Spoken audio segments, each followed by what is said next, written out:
თქვენ უსმენთ ახალციხის დასრულთა განათლების ცენტრის რადიო ედუსტრიმს. თვალი გვადარნეთ ახალციხის დასრულთა განათლების ცენტრის რადიო ედუსტრიმის YouTube-ისა და Facebook-ის გვერდებზე.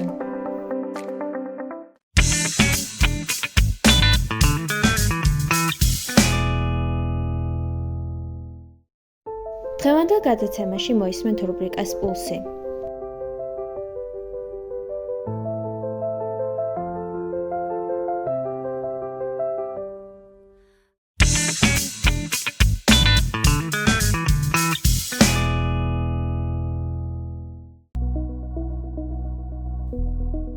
რიტმი, რომელსაც უნდა უსმინო, სამედიცინო რუბრიკა პულსი რადიო ედუსტრიმზე.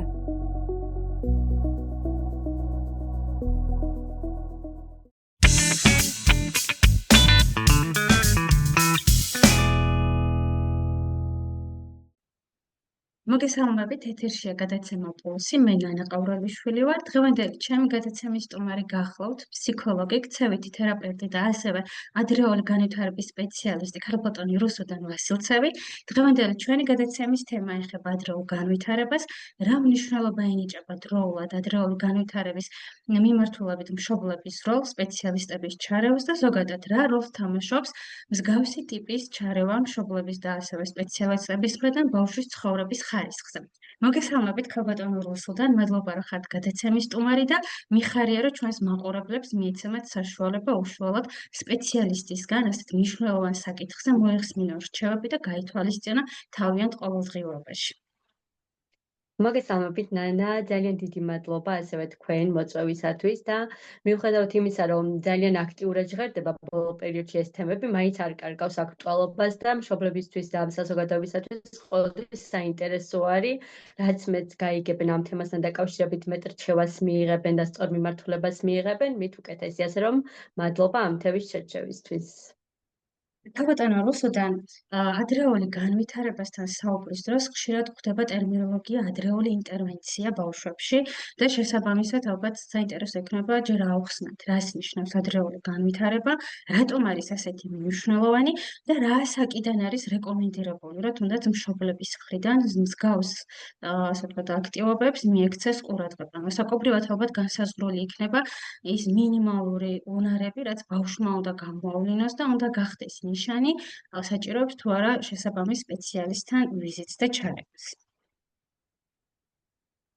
კი ბატონო, პირველი რითაც უნდა დავიწყოთ, ზუსტად ეს არის თუ რატომ აქვს ამხელა მნიშვნელობა ადრეულ განვითარებას და რატო ის მისცეს ხშირად ადრეული ინტერვენცია და ასე შემდეგ. დღესდღეობით უკვე მეცნიერების, ფსიქოლოგების, ნევროლოგების, ნეიროფსიქოლოგების მიერ არის დადასტურებული ესეთი თეორია, რომ ბავშვის პირველი დღეები და განსაკუთრებით პირველი 1000 დღე არის ყველაზე მნიშვნელოვანი ტვინის ფორმირებისათვის. და აი ამ დროს ხდება ტვინის არქიტექტურის ესე რომ ვთქვათ, ნახაზების გაკეთება და მთავარი რაღაცების ჩამოყალიბება. სწორედ ამიტომ არის ზუსტად მნიშვნელოვანი ამ პერიოდის აქტიურად გამოყენება მშობლების მხრიდან, ასევე სპეციალისტების მხრიდან, რომ ეს ფორმირება და ეს არქიტექტურის ჩამოყალიბება რაღაცა სწორი ხაზებით დავიწყოთ. ასევე ჩვენ ვიცით, რომ ყველა ჩვენგანის ტვინი არის ნეიროპლასტიური და განსაკუთრებით ეს ნეიროპლასტიურობა ზუსტად აი ამ 0-დან 6 წლამდე ასაკში და განსაკუთრებით კიდე 0-დან 2 წლამდე ასაკში არის და აი ამას უნდა მიექცეს ყურადღება. აი ამ დროს ჩართულობა უკვე არის იმისი მანიშნებელი, რომ თუ კი რაღაცა შეფერხება გვაქვს, რაღაცა რისკი გვაქვს და ასე შემდეგ, დიდი ალბათობა გვექნება იმისა, რომ ძალიან სწრაფად დაეწევა ბავშვი თქვას თავის ბიოლოგიურ ასაკს და ჩაჯდება იმ ნორმებში, ვთქვათ, რაც მის ასაკს შეესაბამება. ზუსტად ამიტომ ხშირად ვამახვილებთ სპეციალისტები ყურადღებას იმაზე, რომ ადრეული ინტერვენცია, როდესაც მშობელი ხედავს რაიმე პატარა საფრთხეს, რაიმე შეეჭვება და ასე შემდეგ, ჯობია რომ თავიდანვე ქონდეს მიმართვიანობა სპეციალისტთან, მიიღოს სწორი რეკომენდაციები და შემდეგ უკვე ამ რეკომენდაციების დახმარებით და ხელმძღვანელობით, ვთქვათ, ძალიან სწორი მიმართულებით მის წავიდეს და ეს პერიოდი მოკეთ გამოიყენოს ისე როგორც საჭიროა. თქვენ ახსენეთ, რომ მშობელმა თვალი უნდა მიადევნოს ბავშვის განვითარებას და ალბათ კარგი იქნება თუ აუხსნით რა ასაკში, თუნდაც 0-დან 2 წლამდე, ასევე სკოლის პერიოდში რა არის ის მანიშნებელი ნიშნები, რაც მშობელმა უნდა იფიქროს, რომ შეიძლება სპეციალისტთან ვიზიტი არის საჭირო და ამასთანავე შეიძლება ბავშვის გარკვეული ქცევითი დარღვევები გამოვლინდეს სკოლის პერიოდშიც, ხო? ამიტომ პედაგოგებისთვისაც არის გარკვეული შეიძლება ითქვას გაიდლაინი, რაც უნდა გამოიყენოს იმისთვის, რომ მიხვდეს ბავშვს აქვს გარკვეული ქცევითი დარღვევა თუ არ აღინიშნება. ეს ნაწილი რომ უფრო კარგად გავშვალოთ ჩვენი მსმენელებისთვის. კი ბატონო, რაც შეეხება ესე განვითარების ეტაპებს და ყოველთვის თვალში საცემი და ესე ხელშესახები რაც არის ხოლმე და მშობლები რასაც იჭერენ ხოლმე, ეს არის ძირითადად მოტორული განვითარება. და რას გულისხმობთ ამაში, ანუ უფრო კარგად და ნაცვლად ჩანან ხოლმე, რომ მაგალითად ბავშვი 6 თვის ასაკში ვერ ჯდება, წონასწორობას ვერ ინარჩუნებს, არ ცდილობს რომ გაიაროს, ვერ დგება სახდენის დახმარებით და აი გახდა ვთქვათ 2 წლის წინახევრის და არ ცდილობს პირველი ნაბიჯების გადადგმას. შესაბამისად, აი ეს მოტორული პატარა შეფერხებები უფრო ისეთი არის ხოლმე აქტუალური მშობლებისათვის და კარგად დასანახი. და აი ამ დროს მიმართავენ ხოლმე პირველი მიმართვენობა არის ნევროლოგთან, რომლის კომპეტენციაში ეს შედის და ვთქვათ შემდეგ ხდება უკვე ბავშვის შეფასება. ასევე პირველი და მნიშვნელოვანი ნიშნები აი ამ ასაკში არის ვთქვათ და რასაც მშობლები ხშირად აქცენტ ყურადღებას, ეს არის მეტყველება. და არის ის რომ მაგალითად ბავშვი უკვე 1 წლის ასაკში უნდა ამბობდეს ცალკეულ სიტყვებს, წინახევრის ასაკში მაგალითად უკვე 2 სიტყვას მარტივ წინადადებას 2 სიტყვას უნდა ამბობდეს, რომ დედა მოდი მაგალითად და ასე შემდეგ და 2 წლის ასაკში უკვე ბავშვს ზმნა უნდა შემოქონდეს თავის მეტყველებაში. და როდესაც ეს სიტყვები არ არის ხოლმე და ცალკეული სიტყვებიც არ არის, აი ამ დროს ასევე მშობლებს რაღაცებში ცოტა ეჭვი ეპარებათ ხოლმე და პირველი 2 დიდი საკითხი, რაზეც უფრო მომართვენობა არის ხოლმე, ეს არის მოტორული განვითარება და ეს არის მეტყველება. ისევ და ისევ, იმიტომ რომ ვთქვათ, აი ამ რაღაცა ნორმებში და ჩარჩოებში ვერ ჯდება ბავშვი. თუმცა ნახეთ, არის კიდევ უფრო ადრეული ნიშნები, რითაც შეიძლება რაღაცეები უფრო შემდეგ შევცვალოთ და სწორედ წავიყვანოთ და უფრო ადრე მივმართოთ ვთქვათ სპეციალისტს. და რა არის ეს ნიშნები? თვეების ასაკში, მაგალითად, როდესაც ბავშვი ეთამაშებით ჭიტას, ან ბავშვი ახალგაღუზებულია და მივდივართ, რომ დაგვინახოს და აი ამ დროს ბავშვის მხრიდან არ არის ემოციური უკავშირი. ბავშვს არ აქვს მაგალითად თვალის კონტაქტი ჩვენთან, უყურებს ყველაფერს გარდა ჩვენი სახისა, არ არის ჩვენთან ემოციების გაზიარება, ან ჭიტას თამაშის დროს ვთქვათ და ასე შემდეგ. აი ეს ემოციების გაზიარებაც არის ძალიან მნიშვნელოვანი. აი ეს თვალის კონტაქტის არარსებობა შეიძლება გაჩნდეს რაღაცა დაეჭვების საბაბი.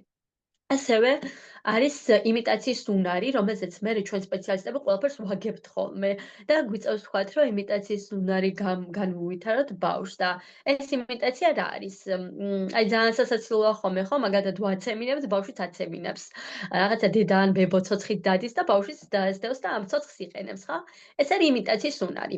თუ კი ბავშვს არ აქვს იმიტაციის უნარი, ანუ იმისი უნარი რომ მოგვბაძოს, აი აქ უკვე ვთქვათ, იქნება უკვე მეტყველების შეფერხებაც, ქცევით შეფერხებაც, იმიტომ რომ ბავშვი ვერ გვბაძავს. მეტყველება რა არის? ანუ ბავშვი გვბაძავს ხო ჩვენ ნელ-ნელა, აი ცხოველების ვაბრაზებთ მაგალითად, როგორ შვება კატა, როგორ შვება ძროხა და ასე შემდეგ. აი ამ ყველაფრის იმიტაციის უნარი თუ არ არის, უკვე შესაძლებელია რომ მშობელმა მიმართოს სპეციალისტს და ვთქვათ მიიღოს რეკომენდაციები სპეციალისტისგან. შემდეგ თანდათან რომ მიუყვეთ ასაკობრივად, რას უნდა მივაქციოთ ყურადღება, უკვე არის მაგალითად სახელზე იგნორი, როდესაც ბავშვი არ რეაგირებს საკუთარ სახელზე. როდესაც ვეძახით, არანაირი რეაგირება არ აქვს და საკუთარ სახელს სრულად აიგნორებს, ხო? ამ შემთხვევაში, რა თქმა უნდა, ესეც არის დიდი კითხვის ნიშანი და რა თქმა უნდა, აქაც საჭირო არის უკვე სპეციალისტის ჩართულობა, ვთქვათ, მიმართვენობა და ასე შემდეგ. და აი ეს ნიშნები, რომელიც უფრო ადრეულ ასაკში შეიძლება გამოვლინდეს, როგორც იმიტაცია, თვალის კონტაქტის არარსებობა, სახელზე არ გვაქვს რეაგირება და ასე შემდეგ, აი საჭიროებს ვთქვათ მიმართვიანობას. რაც შეეხება მეორე ნაწილს თქვენი კითხვისას, უკვე დიდ ასაკში, როდესაც გვაქვს ქცევითი დარღვევა და შეიძლება ვთქვათ სკოლაში აღმოჩნდეს ქცევითი სირთულეები, აი ამ დროს უკვე სკოლაშიც არიან ვთქვათ სპეციალისტები, ვინც ერთვება ამ პროცესში, ვთქვათ, აფასებს ბავშვს, ნახავს, რატო სრულდება ქცევითი სირთულე, რას უკავშირდება და ასე შემდეგ. იმიტომ რომ ყველა ქცევა არის რაღაცასთან დაკავშირებული. ეხლა ქცევითი თერაპიას გაგვიჭირდება, რომ გავშალოთ ამ თემის ფარგლებში, მაგრამ მოკლედ ვიტყვი, რომ ნებისმიერი ქცევა ყოველთვის არის რაღაცით განპირობებული და ნებისმიერ ქცევას აქვს თავისი მიზანი. ეხლა ჩვენი შეხვედრის მიზანია მაგალითად საზოგადოებისთვის ინფორმაციის მიწოდება და ასე შემდეგ. ასევე არის რთული ქცევის შემთხვევაშიც, ხო? თუ კი ბავშვი მაგალითად აი დაახშირათ აქვთ ხოლმე მშობლებს, რომ რაღაცა ჩუმად რო არის, ესე იგი რაღაცას არშავებს, ხო? რაღაცა რო ხმაურობს, სიტყვას არაფერი არ ხდება და აი რაღაცა სიჩუმეა ოთახში, ესე იგი რაღაცას აფუჭებს. ხო? ანუ შევხედოთ მართლაც რაღაცა არის გაფუჭებული და რატო აკეთებენ ხშირად? იმიტომ აკეთებენ, რომ ყურადღება მიიქციონ მშობლის. შეიძლება აქვთ ძალიან ბევრი ყურადღება, მაგრამ მაინც სჭირდებათ კიდევ უფრო მეტი ყურადღება. შესაბამისად, ნებისმიერ ქცევაზე, თუ კი მაგალითად არის ბაღში რთული ქცევა, სკოლაში რთული ქცევა და ქცევის სირთულეები, ამ ნებისმიერ ქცევას აქვს თავისი მიზანი, აქვს თავისი წინაპირობა და აქ უკვე კარგი იქნება თუ სპეციალისტი ჩაერთვება და მერე უკვე მოხდება ჩარევა ამ ქცევაში და თქვათ პოზიტიური გამტკიცება ამ ქცევის და უკვე ნეგატიური ქცევის პოზიტიურად წამოყვანა წინ. აი ჩვენ ძალიან ბევრჯერ ვახსენეთ სპეციალისტი და თავდაპირველად თქვით, რომ ნევროლოგთან ხდება მიმართვიანობა, თუმცა ეტაპობრივად რო ავხსნათ ჩვენი მაყურებლებისთვის, იმიტომ რომ მშობლებისთვისაც საინტერესო იქნება, რომელი სპეციალისტების ჩარევა ხდება, როგორ ხდება ამ თანამშრომლობის შედგენა, როგორ განისაზღვროს, ვის როდის მიმართოს იმისთვის, რომ მთელი თერაპიული კურსი იყოს შედეგიანი და შესაბამისად რაღაცა დაგვიანებული არ აღმოჩნდეს. კი ბატონო. ნახეთ, ჩვენ გვაქვს სახელმწიფო პროგრამა, რომელსაც ეწოდება ადრეული განვითარების ქვეპროგრამა და როდის ხდება, პირველში ვთქვათ, როდის ხდება, ვთქვათ, ამ პროგრამაში ჩართულობა. და ადრეული ინტერვენციაზე და ადრეული ჩართულობის მნიშვნელობაზე ვისაუბრეთ და ზუსტად ამიტომ ქვია, ვთქვათ, ამ პროგრამასაც ადრეული განვითარებას, რომ 0-დან 7 წლამდე მოიცავს ეს პროგრამა და 0-დან 7 წლამდე ემსახურება ყველა იმ ბავშვს, ვისაც აქვს ნებისმიერ ერთ-ერთ სფეროში რაიმე სახის დაყოვნება და შეფერხება. ეს იქნება მეტყველება, ეს იქნება მოტორული სფერო, ეს იქნება კომუნიკაციის სფერო, კოგნიტური სფერო და ადაპტური სფერო და ამ სფეროებსაც აუცილებლად გავშლი, მოკლედ რა თქმა უნდა. და აი, როდესაც არის და ვთქვათ ჩვენ ნევროპათოლოგი, ნევროლოგი, რომელსაც მიმართავს მშობელი და ადგეს, რომ ვთქვათ, არის რაიმე სახის დაყოვნება რომელიმე სფეროში და გასცემს ფორმას ამასთან დაკავშირებით, შემდეგ უკვე ხდება სოციალურ სამსახურში მიდის მშობელი, წერს განცხადებას და ერთვება ადრეული განვითარების პროგრამაში. რაც მოიცავს ადრეული განვითარების პროგრამა და რაზე არის ორიენტირებული? ეს პროგრამა მოიცავს 8 ვიზიტს სახლის გარემოში, სპეციალისტი მიდის სახლში, ატარებს თვის განმავლობაში 8 ვიზიტს.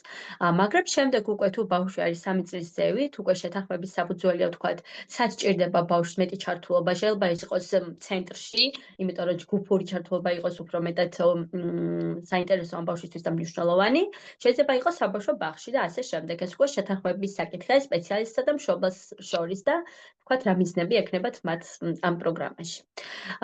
ეს პროგრამა, როგორც გითხარით, არის 0-დან 7 წლამდე. როდესაც ბავშვი ერთვება ამ პროგრამაში, ხდება ყველა იმ ზემოთ აღნიშნული სფეროების შეფასება. ამ პროგრამას აქვს თავისი შეფასების ინსტრუმენტი, რომელიც ასევე მშობელსაც აქვს, მშობელიც აფასებს საკუთარ შვილს და აი, კარგად ხედავს მის ძლიერ და სუსტ მხარეებს. და სპეციალისტთან ერთად მერე უკვე ადგებს ვთქვათ იმ მიზანს, გეგმას, რომელსაც ერთად მიაღწევენ. ეს პროგრამა არ არის მხოლოდ სპეციალისტის მუშაობა. სპეციალისტი აქ არის დამხმარე ძალა ოჯახისთვის, იმიტომ რომ ძირითადად ამ პროგრამაში საჭიროა რომ იმუშაოს მშობელმა და მშობელი არის წამყვანი ძალა ბავშვისათვის და სპეციალისტი ეხმარება ვთქვათ მშობელს იმ უნარჩვევების გაძლიერებაში, რაც შემდეგ ბავშვს დაეხმარება რომ გაძლიერდეს და წინსვლა ჰქონდეს. ამ პროგრამაში, როგორც უკვე გითხარით, ფასდება და ამ პროგრამით მუშაობა ხდება ისეთ უნარებს და ისეთ სფეროებზე, როგორც არის მოტორული სფერო. მოტორული სფერო გულისხმობს მსხვილ მოტორიკას და ნატივ მოტორიკას, უფრო გასაგები რო იყოს, ახლა ეს ძალიან ტერმინოლოგიური რო არ გამოგვივიდეს. მსხვილი მოტორიკა ეს არის დაჯდომა სიარული, ველოსიპედზე გატაობა უკვე დიდ ასაკში და ასე შემდეგ. ხოლო ნატივი მოტორიკა ეს არის მაგალითად ხატვა, გაფერადება, მატყლით გამოჭრა და ასე შემდეგ, რაც ჩვენს თითებს უკავშირდება. ასევე არის კოგნიტური სფეროს შეფასება ხდება და მუშაობა კოგნიტურ სფეროზე. ეს არის აღქმა, აზროვნება, მეხსიერება, ყურადღება და ეს მსგავსი სფეროები, ასევე ადაპტური უნარები, რომელზეც ჩვენ, როგორც სპეციალისტები, ნებისმიერი თერაპიული პროცესის დროს, სადაც არ უნდა მოხდეს ჩარევა, ეს იქნება ადრეული თერაპია, ქცევითი თერაპია, დღის ცენტრი, მომსახურება და ასე შემდეგ. ყველაზე მნიშვნელოვანი არის ადაპტური უნარები, ანუ დამოუკიდებელი რო იყოს მეტად ბავშვი და ის უნარები, რაც მას სჭირდება ყოველდღიურობაში. ეს არის ჩაცმა გახდა, ჰიგიენის დაცვა, ტუალეტის მოხმარება და ასე შემდეგ.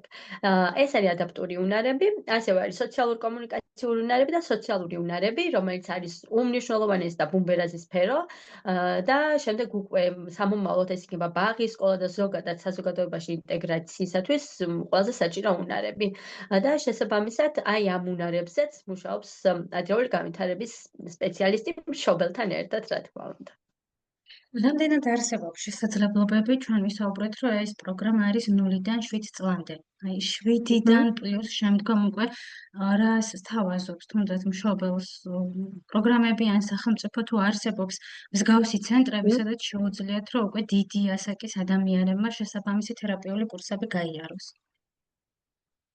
კი ბატონო, 0-დან 7 წლის ზევით, მაგალითად, ოღონდ აქ გადავდივართ ჩვენ უკვე შეზღუდულ შესაძლებლობაზე, როდესაც დგინდება დიაგნოზი. 0-დან 7 წლამდე ბავშვს შეიძლება ჰქონდეს რაიმე ტიპის დიაგნოზი, მაგრამ შეიძლება არ ჰქონდეს და ეს დიაგნოზია კი ბატონო, მაგრამ მაგალითად ეტაპების დაყოვნება შშმ პირი შეიძლება ეს ბავშვი არ გახდეს შემდეგ, ხო? და ეს ეტაპების დაყოვნება ძალიან სწრაფად აღმოიფხვრას და ვთქვათ, აღარ არსებობდეს, უბრალოდ ვთქვათ, მეტყველებაში თუ გვაქვს შეფერხება ან სოციალურ უნარებში გვაქვს შეფერხება, ზუსტად ამ ასაკში ადრეულ ჩარევას რომ მოვახდეთ, შეიძლება ეს ყველაფერი აღმოიფხვრას და ჩვენ არანაირი შეფერხება აღარ გქონდეს სახეზე 7 წლის ასაკისათვის. მაგრამ თუ გვაქვს მაგალითად აუტიზმი, მოვიტანოთ მაგალითად და შემდეგ უკვე ხდება, ვთქვათ, შეზღუდული შესაძლებლობის მქონე სტატუსის დადგენა, ვთქვათ, გვაქვს ინტელექტუალური ჩამორჩენა, ვთქვათ, გვაქვს დაუნის სინდრომი და ასე შემდეგ. აი ამ შემთხვევაში უკვე არსებობს დღის ცენტრები, რომლებიც ემსახურებიან ამ ბავშვებს. მაგალითად, მე ვმუშაობ ქალაქ ბორჯომში, დღის ცენტრი არის ჩვენთან თებე, რომელიც ემსახურება 6-დან 18 წლამდე შეზღუდული შესაძლებლობის მქონე ბავშვებს და ასევე 18 წლის ზევით. ჩვენ გვყავს მაგალითად 42 წლის ბენეფიციარიც, რომლებსაც ასევე ემსახურება ჩვენი დღის ცენტრი. და ამ დღის ცენტრით, რა თქმა უნდა, უფრო მეტად აქცენტი გაკეთებული არის დამოუკიდებელი ცხოვრებისათვის საჭირო უნარ-ჩვევებზე და ასევე ვთქვათ, თუ კი ჩვენს დასრულებზე ვისაუბრებთ, აქ უკვე აქცენტი გაკეთებულია ვთქვათ პროფესიულ უნარ-ჩვევებზე და მსგავს პროფესიულ ვთქვათ, ეს იქნება მძივების აგება, ხელნაკეთი ნივთების დამზადება და ასე შემდეგ. აი აქ არიან უფრო მეტად აქტიურად ჩართულები. ჩვენ ვისაუბრეთ მშობლების როლზე და თქვენ აღნიშნეთ, რომ სპეციალისტთან ერთად ხდება გარკვეული პროგრამის შემუშავება იმისთვის, რომ არა მარტო დღის ცენტრია ბავშვისთვის ერთგვარი თერაპია, არამედ ამის შემდგომ გრძელდება ასევე ბავშვისთვის ის თერაპიული მოტორული განვითარებები, რაც სჭირდება ყოველდღიურობაში და მშობელთან ერთად ხდება ამის შედგენა. მაგრამ ამის გარდა ალბათ მნიშვნელოვანია რა როლი უნდა ეკისრებოდეს და რა როლი აქვს ბაღს და სკოლას, იმიტომ რომ ბავშვის სოციალიზაცია არის ერთ-ერთი მნიშვნელოვანი ასეთ პერიოდში, იმიტომ რომ საზოგადოებაში სწავლობს და ანვითარებს თავის ქცევასაც. ამიტომ რომ ვითხრათ, ამ დროს რა ხდება? არის თუ არა სპეციალური გადამზადებები ან მომზადებები პედაგოგებისთვის იმისთვის, რომ მზად იყვნენ, თუ რაიმე მშობელს გამოეპარა ერთის მხრივ აღმოაჩინა და მეორე, მსგავსი ქცევითი დარღვევების დროს როგორ იმუშაონ ბავშვი. კი ბატონო, ბაღი განსაკუთრებით მნიშვნელოვანი რგოლი არის ხოლმე, იმიტომ რომ ძალიან ხშირად ბაღი ეხმარება ხოლმე მშობელს გამოფხიზლებაში. და რაღაცები, რაზეც შეიძლება მშობელს თავდაცვა აქვს ჩართული და ამბობს, რომ აი არაფერი არ არის და გაიზრდება და თავისით გადავა და მოწესრიგდება და ვთქვათ, მეზობლებისგან ესმის, რომ აი 5 წლის იყო რომ მეტყველება დაიწყო და შეხე რა კარგად მშვენივრად არის და ასე შემდეგ და მშობელი რაღაცა თავდაცვის სისტემას მექანიზმს რთავს ხოლმე ხშირად, ხო? და ამიტომ რაღაცას ელოდება მოკლედ. და ეს ლოდინი რა თქმა უნდა აფერხებს ხოლმე ყველაფერს და აი აქ ერთვება ბაღი. და როდესაც ბაღში მიდის ბავშვი და ვთქვათ, იქაც სპეციალისტთა გუნდი, ვინც არის ბაღში, ეს იქნება ფსიქოლოგი, აღმზრდელი პირველ რიგში, რომელიცაც უფრო დიდი დრო აქვს ბავშვთან, ეს იქნება ფსიქოლოგი, სპეცმასწავლებელი და ასე შემდეგ და აღმოაჩენა, რომ ვთქვათ, რაღაც ისე არ არის რაღაცა კითხვის ნიშნები. აი ამ დროს ძალიან მნიშვნელოვანი არის პირველ რიგში როგორ მივაწვით ინფორმაციას მშობელს. რომ ეს არ იყოს მშობლისათვის ძალიან მატრამვირებელი, შეიძლება მშობელმა თქვათ ეს იცის, რაღაცეებში კითხვის შრომით თვითონ აქვს საკუთარ თავში, მაგრამ არ არის მისული თქვათ გაცნობიერების ეტაპზე. აი აქ ერთვება უკვე ბაღის რგოლი და აქ მნიშვნელოვანი არის ბაღი როგორ მიაწვის მშობელს ინფორმაციას. და შესაბამისად, აი ეს ნაბიჯი თუ სწორად იქნება გადადგმული ბაღის მხრიდან, რომ მშობელს ინფორმაცია მივაწოდოთ სწორად, აი ამ შემთხვევაში მშობელი უკვე ძალიან ხშირი შემთხვევაა, რომ მშობელი გამოფხიზლდება და მერე გადადის მოქმედებაზე. ანუ მანამდე არ იყო მოქმედებაზე გადასული და ზუსტად რომ ბაღში დაინახა, თქვათ, ის საკითხები, რაც არის რაც საჭიროებს მოგვარებას და უკვე მშობელი იწყებს მოქმედებას, იწყებს თქვათ უკვე მოძიებას ამ პროგრამებისა, საჭიროება ჩართოს თავისი შვილი და ასე შემდეგ. რატო ჩდება ბაღში მოკლედ ეს ყველაფერი და რატო შეიძლება ვერ დაინახოს მშობელმა სახლის პირობებში, ხო? შეიძლება ვერ დაინახოს. იმიტომ რომ ბაღში უკვე არსებობს თანატოლთა წრე, ბაღში უკვე არსებობს თამაში, სადაც უნდა იყოს ჩართული, არსებობს სხვადასხვა სოციალური ნორმები, არსებობს რიგის დაცვა მაგალითად და ასე შემდეგ. და აი აქ უკვე კარგად ჩავშავ, თქვათ, რაღაცა კომუნიკაციური ნაწილი არ არის, თქვათ, ისეთ დონეზე, ვთქვათ, ვერ ახერხებს რაღაცა სოციალური უნარების გამოვლენას და რაღაცა სოციალური წესების დაცვას და ასე შემდეგ. ამიტომ ბაღს აქვს უმნიშვნელოვანესი როლი და მე რამდენადაც ვიცი ბაღის აღმზრდელები და ის თანამშრომლები, რომლებიც ამ საკითხებში უფრო მეტად არიან ჩართული, ვთქვათ, ფსიქოლოგიის სპეცმასწავლებელი და ასე შემდეგ, გადიან ხოლმე ხშირად სხვადასხვა კურსებს, ტრენინგებს, ზოგადად თავისი ინიციატივით და ზოგადად, ვთქვათ, სახელმწიფოს მხრიდან, რაც არის დაგეგმილი იმისათვის, რომ უფრო მეტად სწორი ჩართულობა იყოს და სწორი მიდგომა არსებობდეს ამ საკითხებთან დაკავშირებით. რაც შეეხება სკოლას, ინკლუზიური განათლება საქართველოში არის უკვე 2005 წლიდან, როდესაც საპილოტით შემოვიდა და რა თქმა უნდა, იმის შემდეგ ძალიან ბევრი სწორი და კარგი ნაბიჯი არის გადადგმული. თუმცა ჯერ კიდევ ბევრი ნაბიჯი არის გადასადგმელი, იმიტომ რომ სკოლა და ვთქვათ, ის საზოგადოება, რაშიც ჩვენ ვცხოვრობთ, განსაკუთრებით რეგიონებში, ჯერ კიდევ არ გამოხატავს იმ მზადყოფნას ჩვენ გვჭირდება და რეალურად ამ ბავშვებს სჭირდება. სკოლაში უკვე არის, ვთქვათ, ასევე არის ის სპეციალისტთა გუნდი, რომელიც ბავშვს ხვდება, ბავშვი ფასდება მულტიგუნდის მიერ და უკვე ისე შედის სკოლაში, თუმცა შეიძლება სკოლაშიც აღმოჩნდეს შემდეგ უკვე პირველ და მეორე კლასშიც და მესამე კლასშიც რაღაცა სირთულევი და მერე მოხდეს ბავშვის ჩართვა, მაგრამ ძირითადად არის ხოლმე ის, რომ ბავშვი თუ კი აქვს მაგალითად სტატუსი, რაიმე შეფერხება და ასე შემდეგ, წინასწარ როდესაც ავსებს საბუთს მშობელი, იქ მიუთითებს, მულტიგუნდი ბავშვს აფასებს და უკვე წინასწარ არის ხოლმე გაცემული რეკომენდაციები, რომელსაც მერე სკოლის პედაგოგები და სპეციალისტები მიყვებიან. ვთქვათ, ამ კუთხით მე ვფიქრობ, რომ სკოლაც წინ მიდის თანდათანობით და ასევე პედაგოგებიც, თუმცა კიდევ ერთხელ გავმეორდები, რომ ის მზადყოფნა, ვთქვათ, დამოკიდებულებების კუთხით და სტერეოტიპების კუთხით, რაც გვაქვს, მაინც გვაქვს და მაინც არის ხოლმე სამუშაო. და იმედი მაქვს, რომ ამაზეც თანდათან პატარა ნაბიჯებით, მაგრამ წინ მივდივართ და იმედი მაქვს, რომ ეს ცნობიერებაც თანდათან უფრო და უფრო უკეთესად წავა წინ. მნიშვნელოვანი იქნება თუ გავამახვილებთ ყურადღებას ფსიქოლოგიურად რისთვის უნდა იყოს მშობელი მზად, იმიტომ რომ მარტივი არ არის თუ ბავშვს აქვს რთული ქცევითი დარღვევა, ამაკაც არის ალბათ ნევრების ომი, როგორც ოჯახში, ასევე მშობელში და თავისთავად რაღაცა რჩევები ჭირდებათ, ხო? მშობლებს რისთვის უნდა იყვნენ მზად? რა ეტაპების გავლა მოუწევთ მათ იმისთვის, რომ უფრო მეტად მხნედიყვნენ და მშობლები თავიანთ შვილებს მხარში ამოუდგნენ აი ასეთი ქცევითი დარღვევების დროს. კი ბატონო, ქცევით დარღვევებზე თუ გავამახვილებთ მაინც და მაინც ყურადღებას და მოდით სანამ ქცევით დარღვევებამდე მივალთ, მანამდე ვისაუბროთ, თქვათ, მშობლების ემოციურ ფონზე ზოგადად მიმღებობასთან დაკავშირებით და მშობელი, როდესაც თქვათ, იღებს რაიმე დიაგნოზს ან თუნდაც რაიმე შეფერხება ეწერება, თქვათ, განვითარების ეტაპების დაყოვნება, ესე იწერება, რა თქმა უნდა, ეს არის მშობლებისათვის ძალიან რთული საკითხი. და აქ მშობლები გადიან ძალიან ბევრ ეტაპს იმისთვის, რომ მივიდნენ აი იმ მოქმედებამდე, რაზეც წეგან ვსაუბრობთ. ანუ გაცნობიერებამდე ხშირად არ არის ხოლმე მშობელი მისული და რჩება ვთქვათ იმ ფაზაში, სადაც უარყოფს და ან საკუთარ თავს იდანაშაულებს. ძალიან ბევრი მშობელი იდანაშაულებს საკუთარ თავს, რომ რაღაც ისე არ იყო, რაღაცაც დროულად ვერ მიაქცია ყურადღებას და ასე შემდეგ.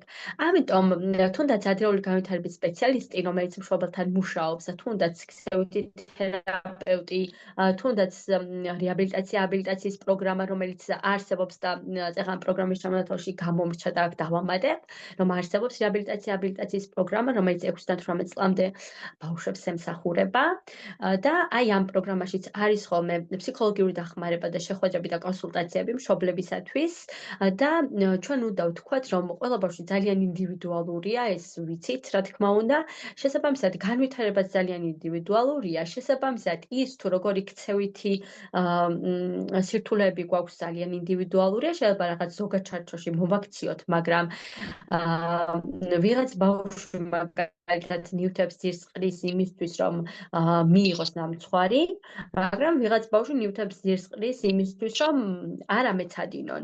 შესაბამისად, აი აქ ვთქვათ, მშობელის სტრატეგია სხვადასხვა შეიძლება იყოს და სხვადასხვა რაღაცაში ჩაერიოს. ამიტომ ესეთი ზოგადად თუ ვიმსჯელებთ, თუ მშობელი რისთვის უნდა იყოს მზად და რა უნდა გააკეთოს, არის ის, რომ სულ თავიდან რომ დავიწყოთ ისევ, სამი მნიშვნელოვანი რამ არის, რაც მშობელმა უნდა გააკეთოს.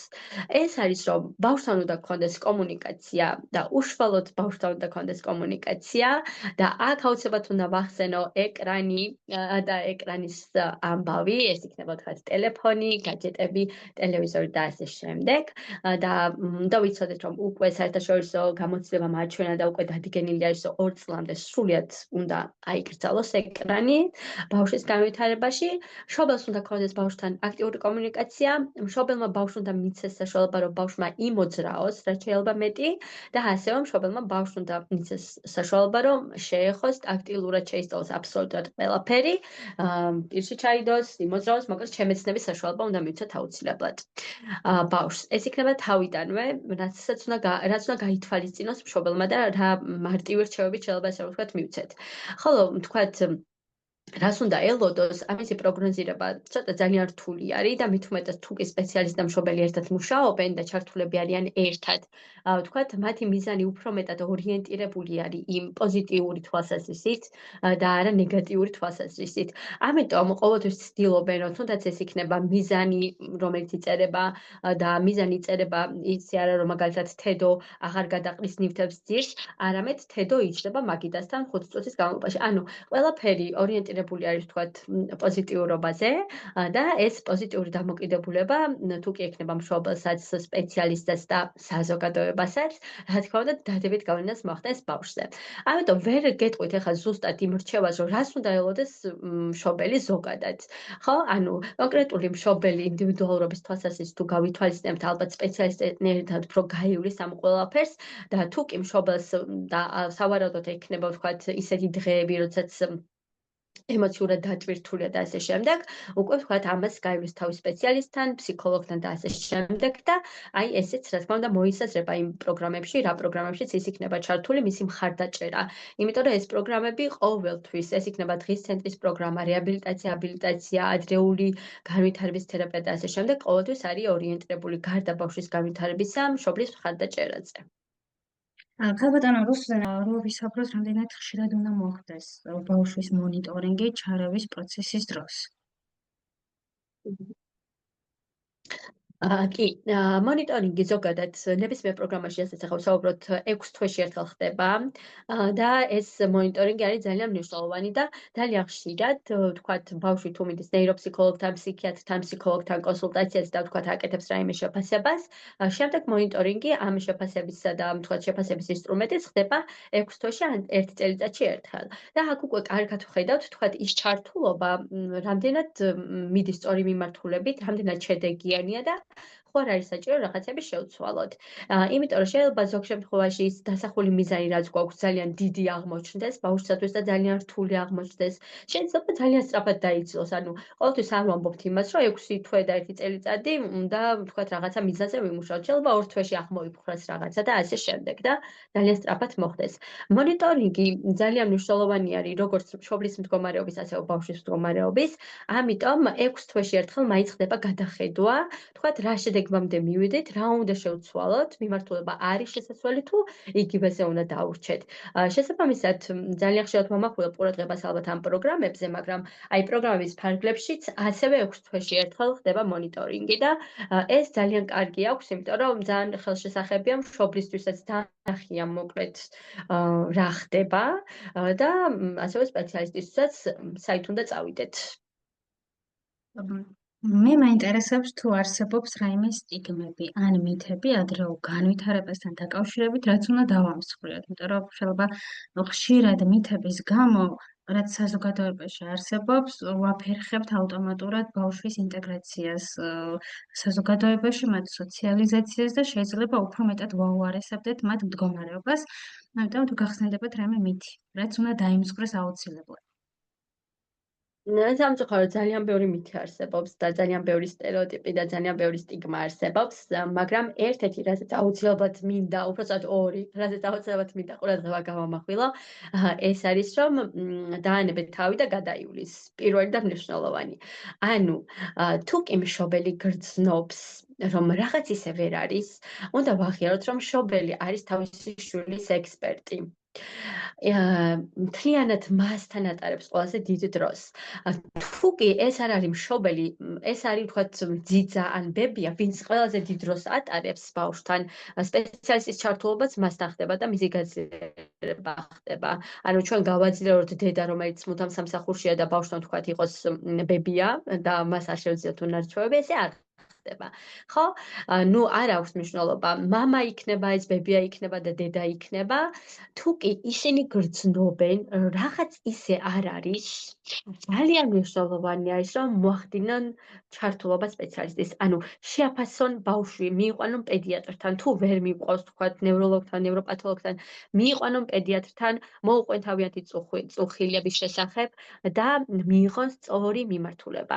ანუ დაელოდე და გადაივლის, იმიტომ რომ მამა მისმა 6 წლის ასაკში დაიწყო საუბარი და მეზობლის ბავშვმა 8 წლის ასაკში, ანუ ამაზე ჩვენ არ უნდა გვქონდეს გამახვილებული ყურადღება და ჩვენ უნდა გვახსოვდეს, რომ ყველა ბავშვი ინდივიდუალურია და თუ კი მშობელი დედა გრძნობს, ასევე მოუწევთ ოჯახის წევრებსაც. თუ კი დედა გრძნობს, რომ თავისი შვილს რაღაცა არ აქვს წესრიგში და აქვს ეჭვი რაღაცასთან დაკავშირებით, თუნდაც ეს იყოს ძალიან მცირედი ეჭვი.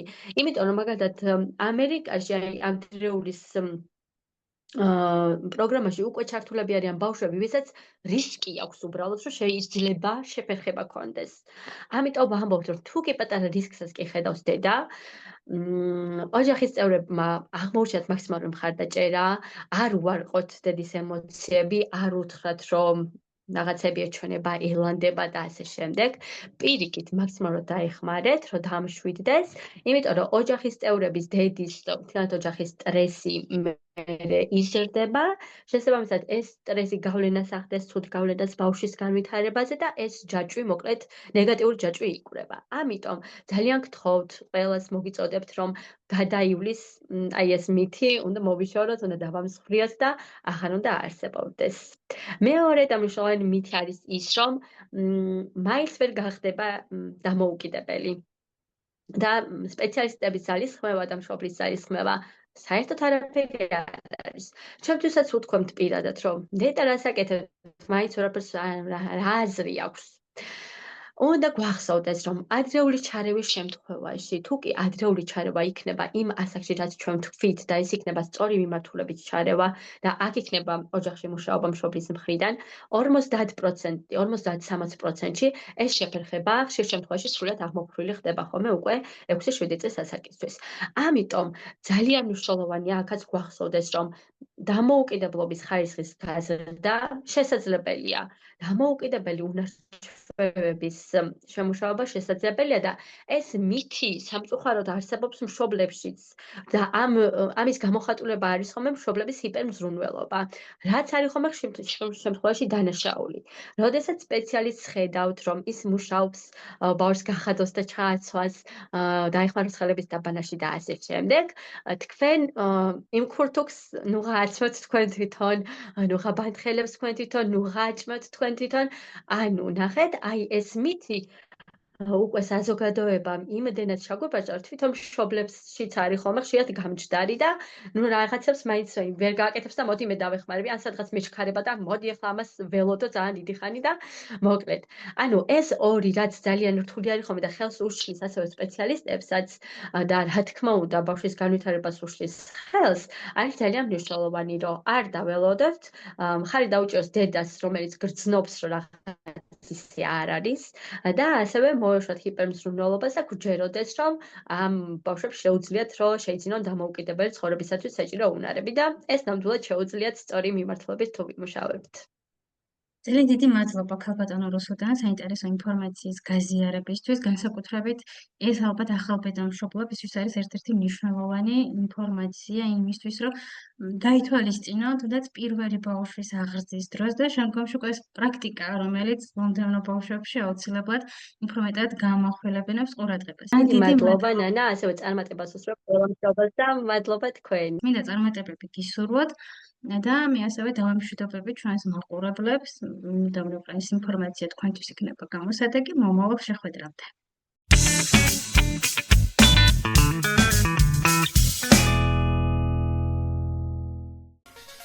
გადაცემა მომზადებულია ახალწლის დასრულთა განათლების ცენტრის მიერ პროექტის რადიოს ძალის ფარგლებში. რადიო ფუნქციონირებს გერმანიის საგარეო საქმეთა სამინისტროსა და დილების საერთაშორისო მხარდაჭერით. თვალე გვადევნებთ ახალწლის დასრულთა განათლების ცენტრის რადიო ედუსტრიმის YouTube-ისა და Facebook-ის გვერდებზე.